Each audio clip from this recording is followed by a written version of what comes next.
এক বউ আমারে কমেন্ট করিছে, ও বউ আমি প্রেগনেন্ট, কিন্তু ডিম খাতে পারতেছি না, ঝাল ঝাল করে কিছু একটা বানাই দেখাও যেন একটু ডিম খাতে পারি। সে কমেন্টে যে কোন পোস্টে দেখলাম তা আর খুঁজে পাচ্ছি না।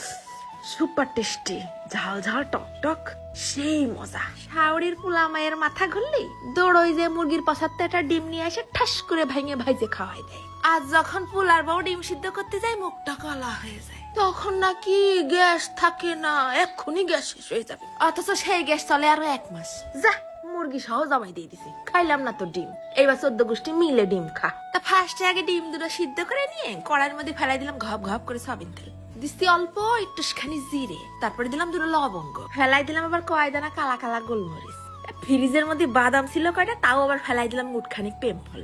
চুলোর জালটা কিন্তু মিডিয়াম করে রেখে দিছি মুঠখানিক পেঁয়াজ কুচি, বেশ 2 রসুনের সবগুলো কোয়া, নাড়তে হবে আর মাল সামানা দিতে হবে।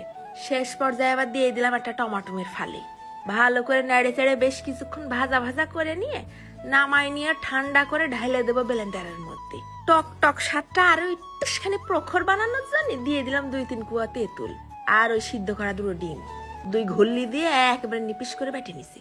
দরকার হলে একটু পানিও দিতে পারো।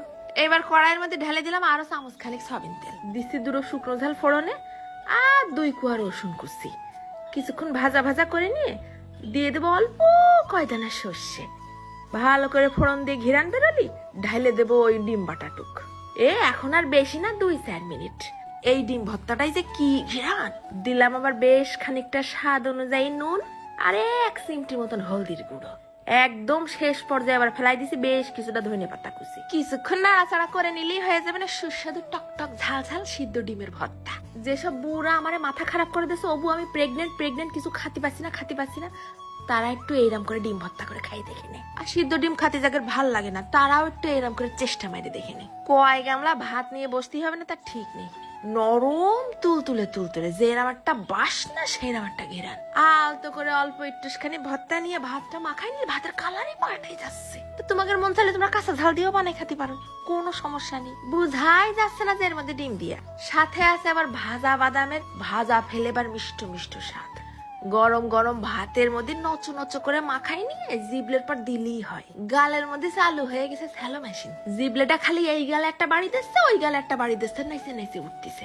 তা বেশিরভাগ মানুষই কিন্তু এইরকম করে ডিম ভর্তা খাইয়ে দেখেনি, একবার একটুখানি খাইয়েই দেখেন একটা ডিম দিয়ে কাড়াকাড়ি লেগে যাবে না। আরে বাবা, এর মধ্যে সিদ্ধ ডিম দিয়া বুঝাই যাচ্ছে না, যেরাম ঝাল সেরাম টক, আবার মশলার ফেলেবার। বাবারে, মনে হবে না শুধু আঙুল কেন, প্লেট সহ সাইটে সাইটে খাইয়ে ধুই, সেই একটা স্বাদ লাগিছে রে।